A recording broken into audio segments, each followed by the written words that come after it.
Welcome to this is March, right? The March AngularJS Meetup, sponsored by Calcomi. And this month we're going to talk about HTTP interceptors. I don't know how many people have actually done something with an HTTP interceptor. About 3 or 4, okay, 5. So I don't know how many people know what they are, but we'll talk about them. They're basically a factory component that you can use that will intercept the request sent by the HTTP service. As you send the request, as you receive the request, you're actually in the pipeline before it goes out and in the pipeline as soon as it comes in. And then also whenever there's an error that may be thrown by the pipeline, there's a request error message and a response error. So you can basically get in the error handling pipeline and the transmit and receive pipeline. Now there's also transformation utilities that you can do, and if so, this is more for things like I need to add a header into something, or I want to put a timestamp in my data, or I want to handle the errors that come back and maybe gracefully recover from an error. If you're going to look at doing translations, like you need to translate JSON to XML, or you want to take and encrypt something and then put it on the wire and decrypt it, you want to use the transformation input and output routines that you would use in the HTTP service.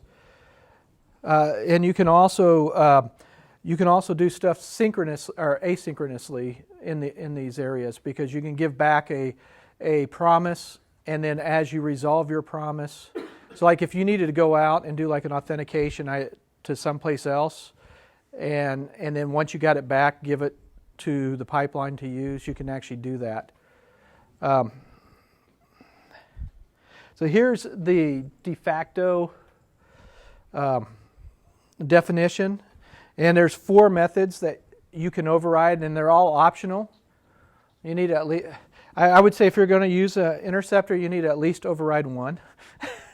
Otherwise, it's not much of an interceptor, right? So you have the request method, which is going to give you the config, and that's the same config that you hand off to the HTTP service to go actually make your request.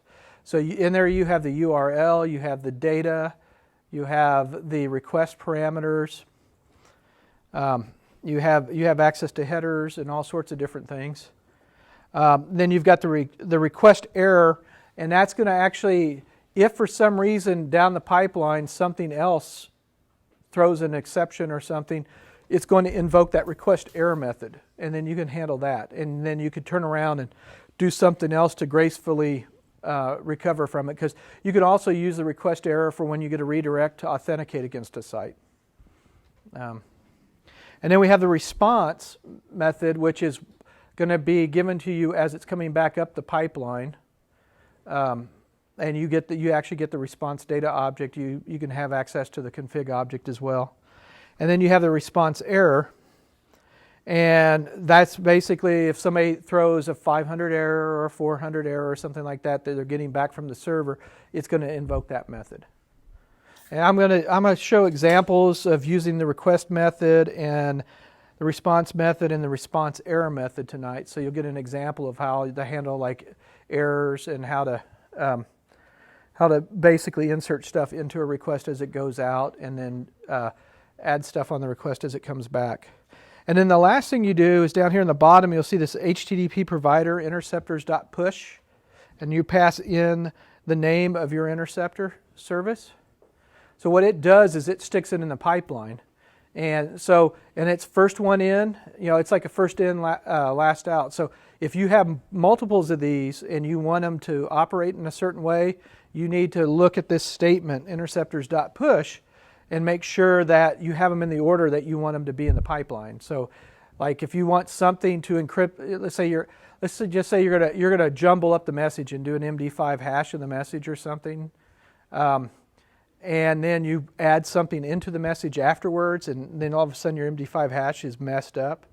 Well, what you'd want to do is switch around the way that they get loaded or pushed onto the interceptor, so that whatever is doing the hashing and doing your signature for you is actually the last thing before it would go out. So that's all I got about interceptors.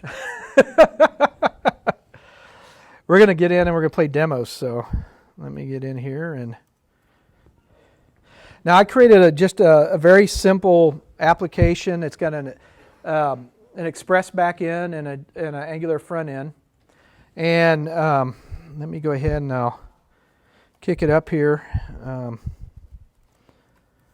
then we'll get in and play with it a little bit.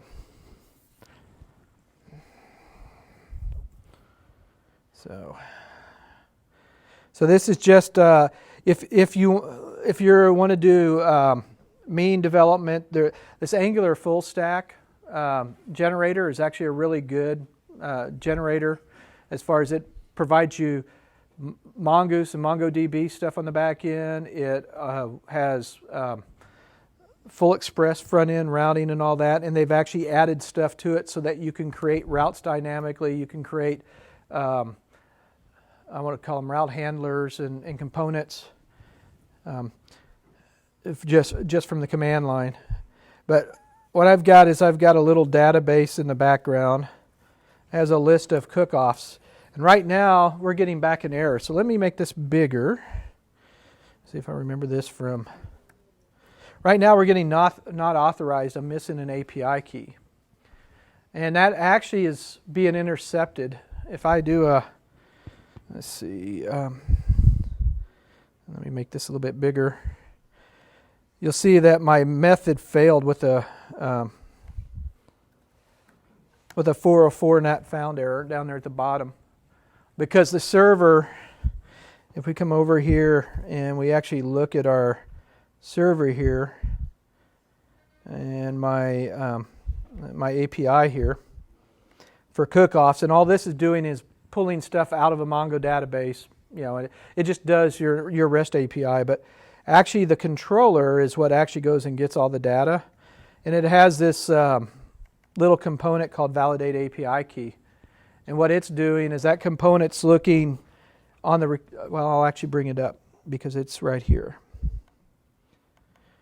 All it does is it takes the request and it looks for the query key, API key, pulls that out, and then checks to see if it matches my golden key, right? Otherwise, it rejects the request. So what's going on right now is since we're sending a request here, and let me refresh it here so you can actually see the request. If we look here in the headers and that, you'll see that the request doesn't have an API key here as a query string parameter. So it's basically just, and there's nothing in the request headers either. So we're just calling it, natively and raw, and what we're getting back from the server is, hey, it's not allowed. You need to provide an API key. So what we can do is we can add an interceptor. Now, there's several ways you could add an API key, right, to your calls. In your service, what we could do is we could go into our client over here, and let's see here, it's under app, and my cook-off data class or data service here, which is actually doing all my requests, right? I could on the end of that put question mark API key equals everything, right? But that kind of screws up, because what happens if your API key changes at a later time or something? Or you have multiple different APIs that you got to deal with, right? That's a lot of stuff to copy and paste all over your site. So we can create an interceptor to insert the API key into the query string so that we don't have to mess with it. The other thing, though, is normally if let me turn off my error service here, because this actually this is the first interceptor I want to go through. But let me turn it off. And I want to show you what happens when it's not there. So now if we refresh the site, he's still failing. And we still get the error that, oh, you can't find errors. Hold on. Did the wrong part. I need to just be nothing. So hold on. This is not the one I wanted to get rid of, so it's the error interceptor. Sorry about that. This is the one that nobody cares about. So let me just comment this out, and we'll talk about it in just a second. So we get our stuff back, but if you notice down here on the bottom, there's nothing in errors anymore. So what I was doing with the interceptor I just commented out is I was actually capturing the error message that was coming back from the server and then putting it into a service that the application could say, hey, if there's an error, give it back to me. So we're no longer seeing the errors. And kind of give you some background on how that was working here is, let me find my cook-off page here. And this is a little busy here, but what we're doing is we're saying, okay, let's do the init here. We start off with, hey, give me a list of cook-offs, and then if it's successful, let's get that information and assign it off, and then we're going to do a timestamp, and we'll talk about the timestamps here in a little bit. But then the next object, the error function says, okay, get me the error messages if it failed, and assign that so that we can actually put it in a list down below. Well, the way that error service, which is what all it has is two methods: add error message and get error messages. It doesn't have anything to actually pull those error messages off of the wire or handle any of that stuff. So all this is really just it's a service that sits there and handles error messages, but anybody can add an error message into it, and anybody can pull the error messages from it. But it doesn't know anything about how error messages are generated. So our first interceptor that I'm going to introduce you to is really an interceptor that is responsible for monitoring response errors. And what it does here is whenever an error is thrown on a response, he's going to look at the status of the response, and if it's a 404 error, he's going to call add error message. And normally what happens is when the server kicks back an error message, he may or may not give you text back. And it'll always come back in response.data if they do send data in response to it. So and then we basically will reject the request. So it's going to kick back and it'll get thrown into the error side of the HTTP then statement, or the .error method will get executed if you're familiar with the two. And then what we're also doing is we're just registering it here using a config call on the module. Any questions? Now we could take this wrapper out and where this response.status equals 404, and we could do that for everything, for all errors, but right now all I'm throwing back is a 404 error, so it doesn't really matter from that perspective. And matter of fact, you can see I threw a 404 here. Let's see if I can make this bigger too. Oh, no, he won't go bigger. But let's so now that I've uncommented this, we should now see our error messages show back up. So you see the error message back up. So what's happening is when that error gets thrown on the request, he intercepts it. He calls the error service and says, "Here, add an error message," and then he basically causes the function, the request, to fail, and then that basically throws us in the code that says, "Okay, I'll go see if there's any error messages, and I'll display it on the screen." So we're using a bunch of little small components, putting them together, and we can reuse that error service, in our other views and that. Now the next thing we'll do is let's go look at our API interceptor. And it's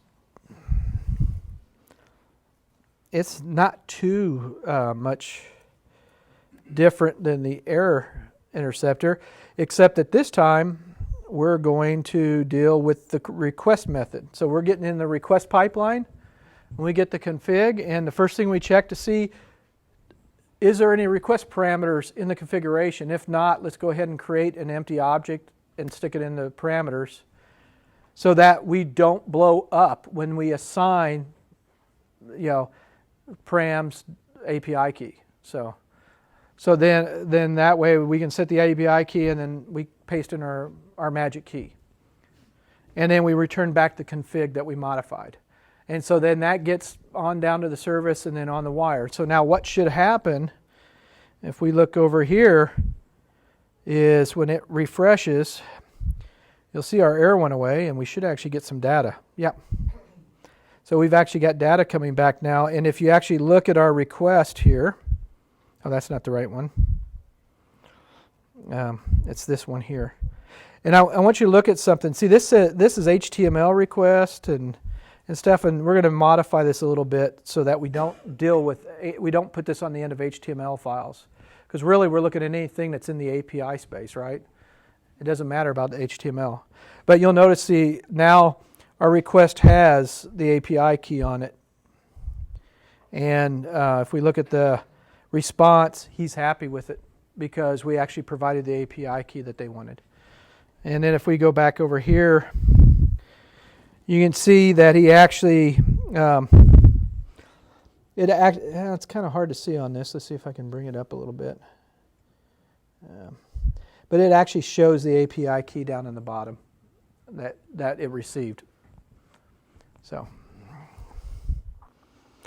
So again, like I said, all we're doing is we're modifying the params, right?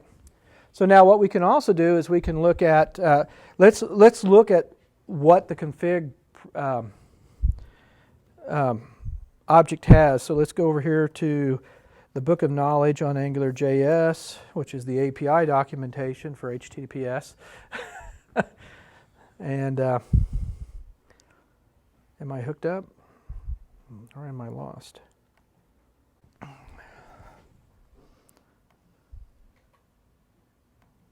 Oh, it's still downloading. All right.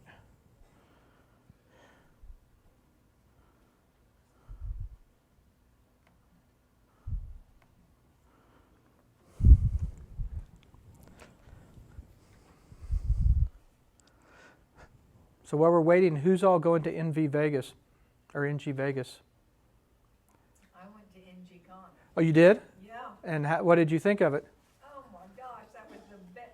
I'm kind of a conference geek. Uh-huh. I mean, I go to quite a few of them around here, and that was the best conference I've ever been to. Well, that's great. It was over the top. Yes, it was.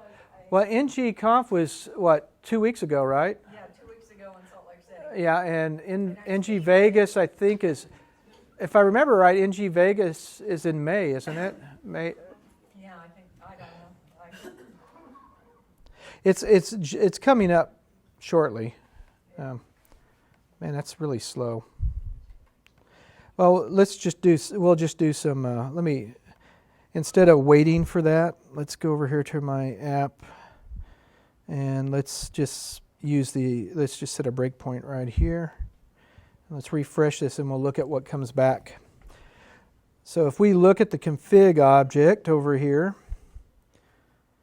so we have a URL and you have transform request and response, and those are where you want to do stuff like convert stuff from JSON to XML or change everything to Pig Latin from English or whatever like that. And you have the transform request and transform response methods that you can add on, and then you've got your headers, and you've got basically a list of headers, and then you've got your cache objects, which basically the cache object is where it goes to when it's looking for different things, right? Like your cache factory in that. And so you can put stuff in there.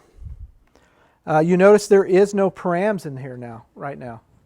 So as we go through here, watch it and it'll change. And you see now we have the params object there. But it's empty right now, right? There's nothing there. So now when I set the API key, now you see we've set it. So Now the HTTP service is going to see that and say, okay, I need to stick that on the end of the line. But the thing is that, do we really want it on the HTML request? No, we only really need it for our API, so let's modify this. And so we're going to look at the URL, and we're going to see, we're going to basically change this and say, really we shouldn't do this. If config.url. We'll use the index of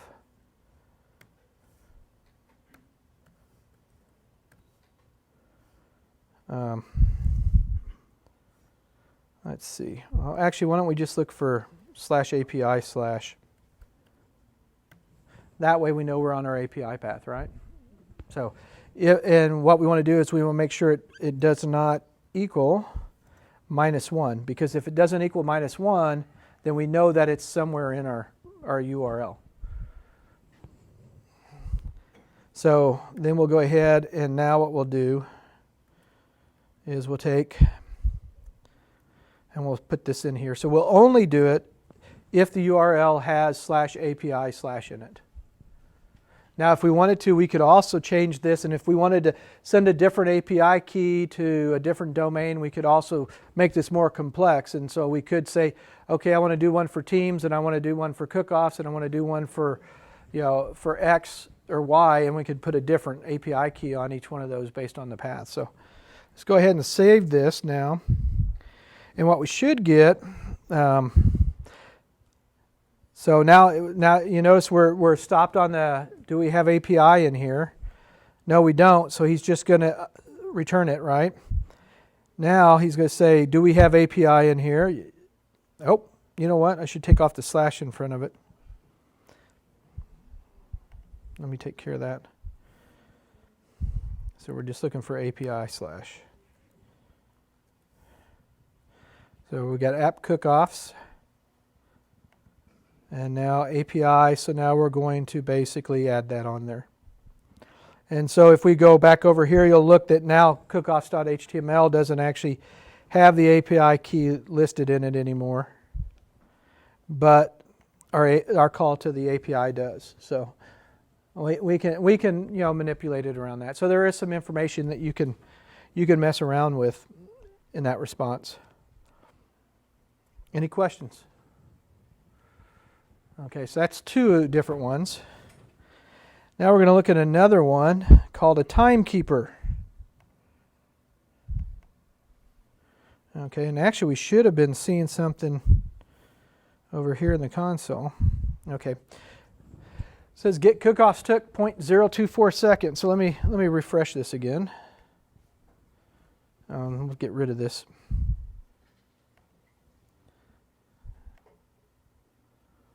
So we got our cookoffs back, and it says it took 0.026 seconds. So what the timekeeper does is he's handling both the request and the response methods of the HTTP interceptors. And so what we're doing is we're adding something into the config object. We're doing request timestamp, and then we're going to do a response timestamp. And in that way, somebody else, when they actually get the response back in their then method, can pull that information out and display stuff. So if we go back over here and look at our cookoff controller, I guess I got to uncomment all these. I thought I got them all first, but so what we're going to do here now is if you update a cookoff, we're going to basically pull the response timestamp and the request timestamp and get a time interval. And then we're going to basically log that to the console. And then here's the one for get cookoffs. This is in our update function. So in that one, we're basically pulling it back and we're giving back the request get cookoffs took X. Now we could also take and actually change this, which we'll do in a minute, and we'll actually move this code to the timekeeper. Because why do you need to write that? Why do you need to pull that around? We could actually just put it in there and do a console log. So we can do that here in the next. And then here's our other ones over here. Let me break them off.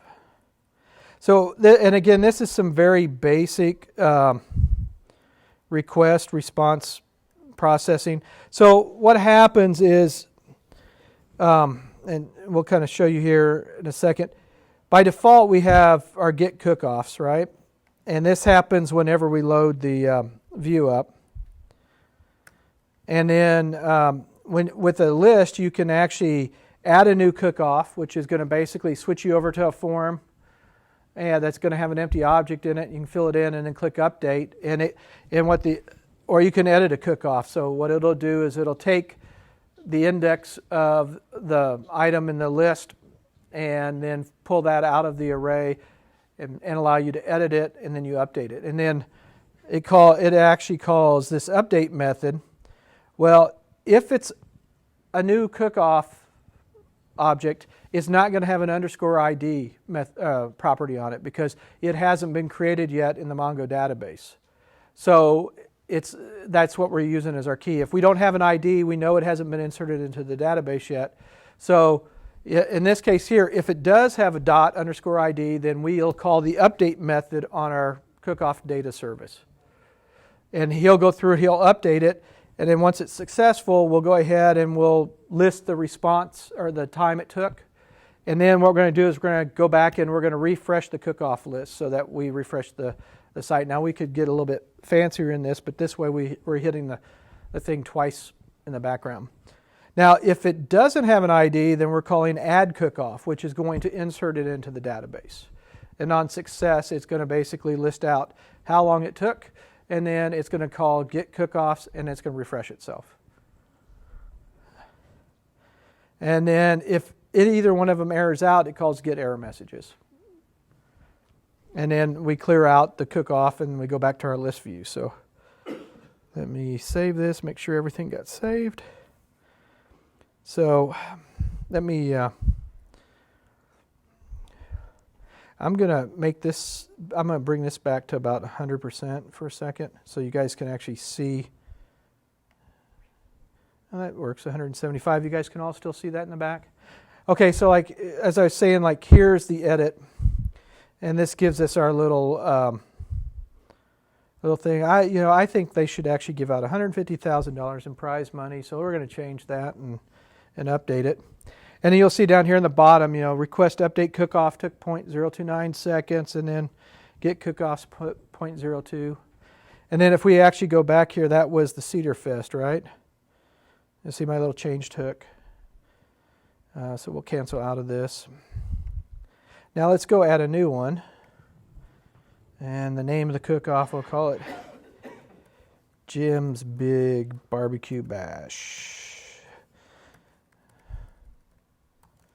I'll put it in Texas. And you know what? I think it needs to be on the 4th of July because that's when all the good parties are, right?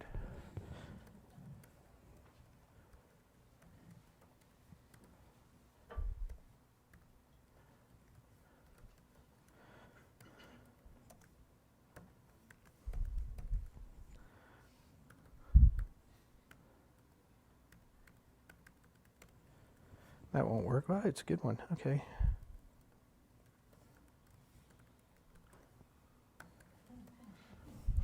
And let's say KCBS Red. Oh, no.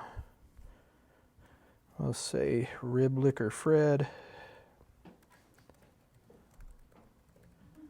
And contest number 666. And their prize money is going to be $1.50. Hey, they're poor. They're on the farm. And you'll see here that add cookoff took 0.00 seconds, and it took a little bit longer to pull it back.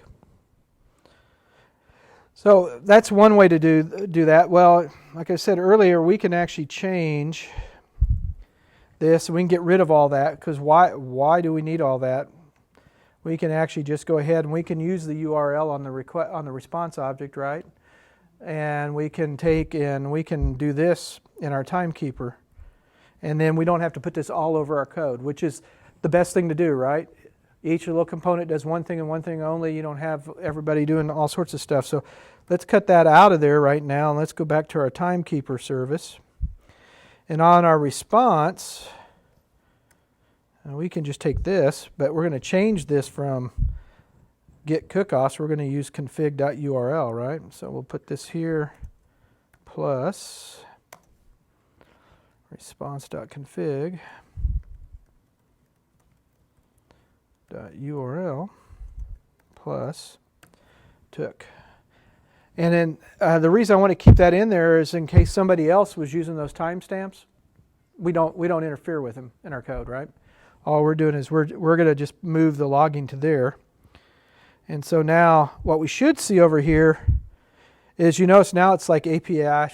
We get the full, cookoffs. We get every request that goes through the XHR, XHR request pipeline gets that. And if you notice, all the HTML partials actually go through there.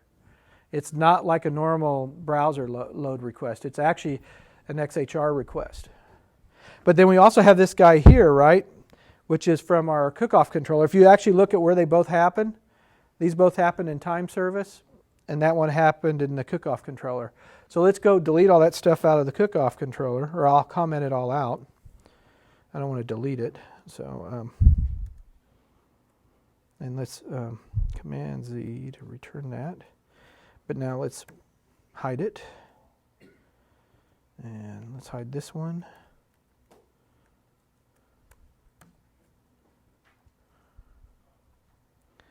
And let's hide this one.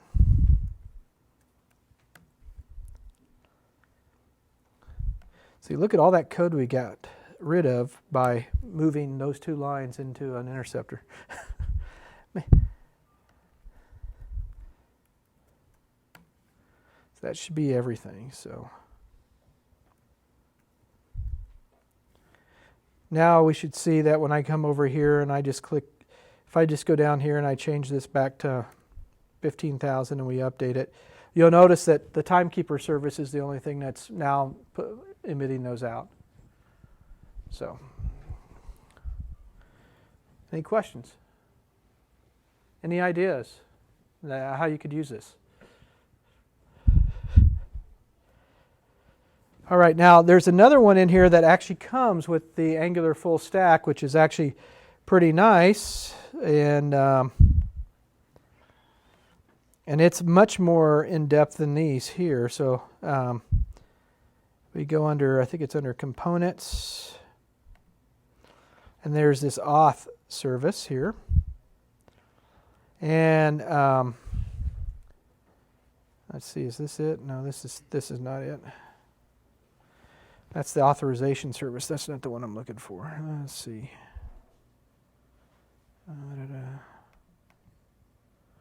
This one? No. I know there's one in here. It's probably up here.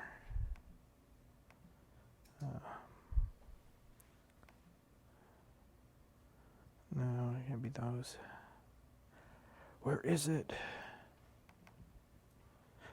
Oh, here it is. This is the authentication interceptor.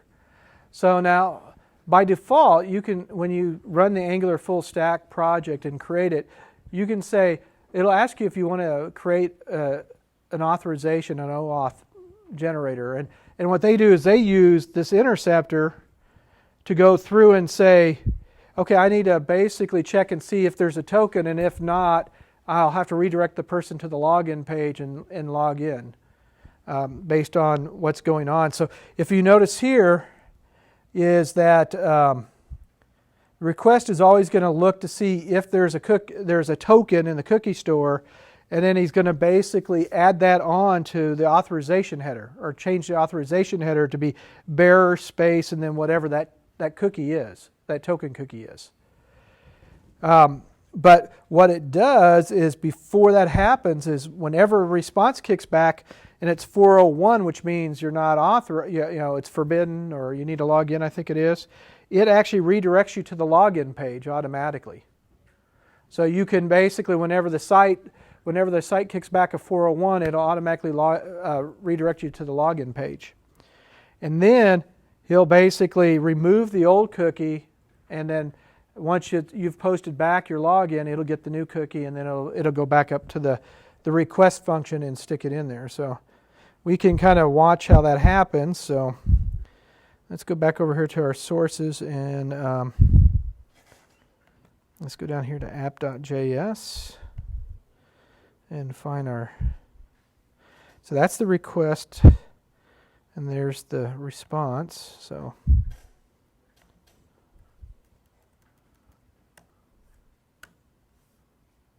now it's looking to see if we have config headers. So, and there's an object, and all we have is an accept header, right? So it's going to basically say, okay, I don't have a token cookie, so it's going to skip over putting in the authorization header. So we're not authorized at this point. So it's just going to go ahead and move forward, and he's going to do that with every request. So what we're going to do, we're just going to go ahead and we're going to click on login, and we'll go ahead and log in so that we can actually see this cookie come back.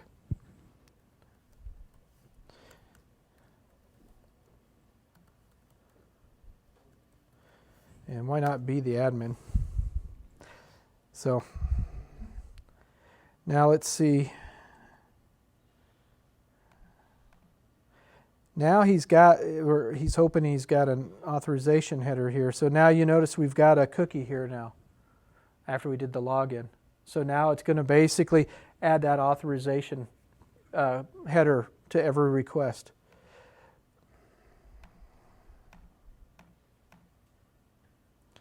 So now if I click over here on the admin page, you can actually get to it. So what we could do is let's log out. And let's go to the admin page. Let's try to get to the admin page again. Oh, we got an error. 401.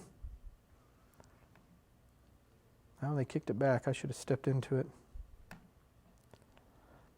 Delete user and user API routes are restricted to users with admin role. So he's basically kicking back an error message back saying, you can't go there, right?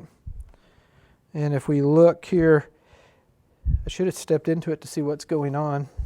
Let's try it again.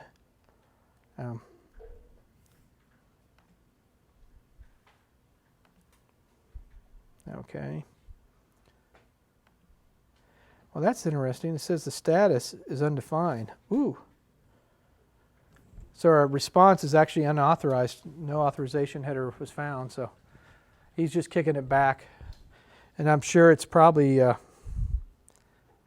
that's probably what's kicking it back, because really you have no response at that moment. And actually, if you look at the network, what's coming back on the network, if we look at preview, really it isn't sending anything back other than the 401 in that. So there is no dot status. He's coming back because it's an error. But now if I log in again, well, let's log in as test at test.com, and now let's try to go to the admin page and see what happens.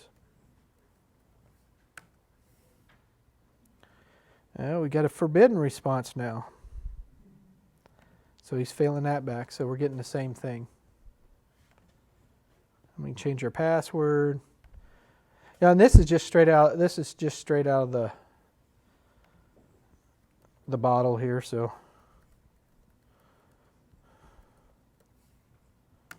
we'll log in. Let's go to the admin page, and now we shouldn't get to the error. We get to the admin page now.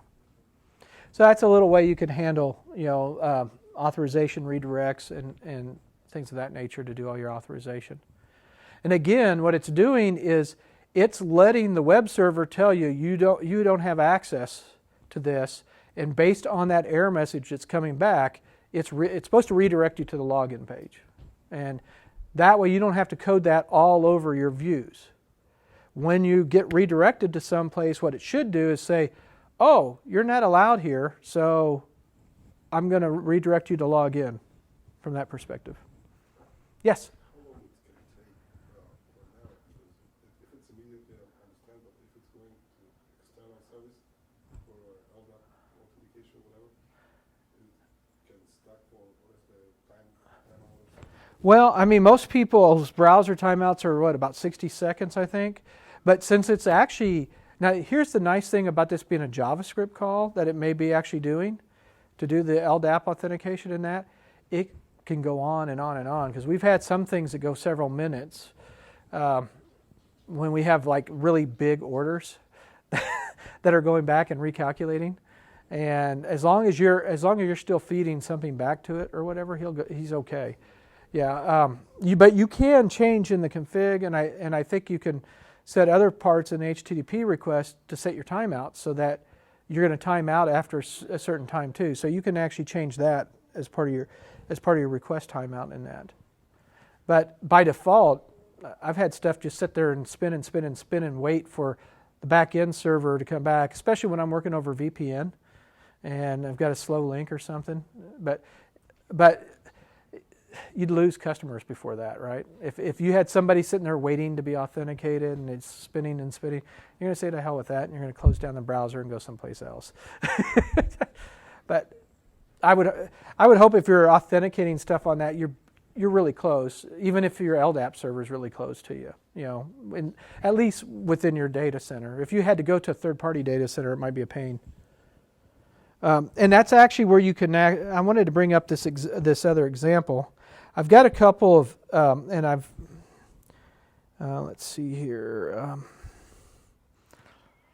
I want to say this one, and they'll be on the end here. So this Interceptors and AngularJS and useful examples. It goes into the basics of what we're talking about, but he also has some examples of how to do things in an asynchronous manner. And so what he's doing is in the request function, he creates the deferred object using the queue service, and then he goes out and does his asynchronous operation. And then once that returns back, if it's successful, then he's going to call deferred.resolve, or he's going to call deferred.reject. But at the bottom here, he's going to return back the promise, just like you would do with normal promise processing. So what's going to happen is he's going to basically return back that promise, and then the next guy in the pipeline that is waiting to do something with that object is going to wait until that promise has actually been resolved. So you could essentially go out, and let's say that you had something where you needed to basically have a revolving key that you get from another server that changes every 5 minutes or something that you have to keep sending to your other servers. You could essentially in this code here make the request to go get that key, if it's expired, so that you can and then put it in your authorization header so that you can authenticate with the other server. So in something like this. And so what will happen is basically the request will wait until that key comes back, and then you resolve the promise, and then it would move on down the pipeline. So that's another way you could do it. And so you can use the deferred resolve and reject. So if it fails, you can reject it, which then is going to trigger off the request error method in the HTTP interceptors. So we could do something to that. And then here's another one. This is actually in a response where he's doing the same thing, but he's using a response object in the response method. Yes? Would you use this for protecting certain routes for certain roles? Interceptors, or like the route provider? Well, you can use okay. So the question is, can you use interceptors to protect routes? You can, but actually you should use route change start. Okay. And I think it's route change start, because you get a route change start and you get a route change success and error, and I think a route change end. And it's better to do it the route change start. Okay. And so and actually that's how we did it, is we look at the route change start method, we look at what the next URL is going to be, and then if it's a protected URL, like let's say account information or something, then we check to see if the user's logged in. If not, then we'll redirect them to login / whatever that URL is. What about based on role? Like, where do you guys configure that? Like if you're trying to protect a route based on role, are you configuring Well, I do mostly API work, so we protect the APIs based on role, but on the server. So all the client is seeing is a success or a forbidden or an authenticate type of response. But you can do the same thing on your views. You could actually say, but I would never. Here's the thing: when you're doing something that has protected views on it, it's better to move those views into a totally different SPA by itself, so that every page that you actually go to that is like protected. So like a good example is if, let's say that you've got an online ordering app that does credit card processing. Nobody should really see the credit card ever, right? Through that whole thing, except for one person, and that's the one person that's actually having to deal with issues with the credit card processing, right? So what I would do so that nobody ever has a chance to get to that page except for that one person is that is going to be in a separate little, single page application or web page by itself that is protected by the server, so that your server credentials are going to allow you there. So in that scenario, would you just have a single web server, but just maybe different pages that are hosting? Right. I might have an index.html that hosts the major application, and then I might have, let's say that I have functions to manage products, manage orders and stuff like that. I might have a products.html and orders.html, and then those might have different roles associated with them. And in that way, based on when you logged in, you would see new menus that may pop up. But I would make sure that those menus come from my server, and that they're not encoded in my HTML. Because the number one mistake a lot of people make is they think that if I don't show it, nobody's ever going to access it. And if I ng-if it, nobody's ever going to manipulate the parameters to hide it. So the best thing is if you don't want somebody to get to it unless they actually have or they have a right to be there, you should not make it available to them in the single page application from a security perspective. So like good examples, we're working on the back end to our online ordering system, and we do chain-based ordering, and so we have franchises, that tie up into a chain. Well, there's certain things that the chain, leadership should see. There's certain things that the franchisee owner should see. There's certain things that the managers at each one of the stores should see. But like a manager at a store shouldn't see what's going on at the chain level.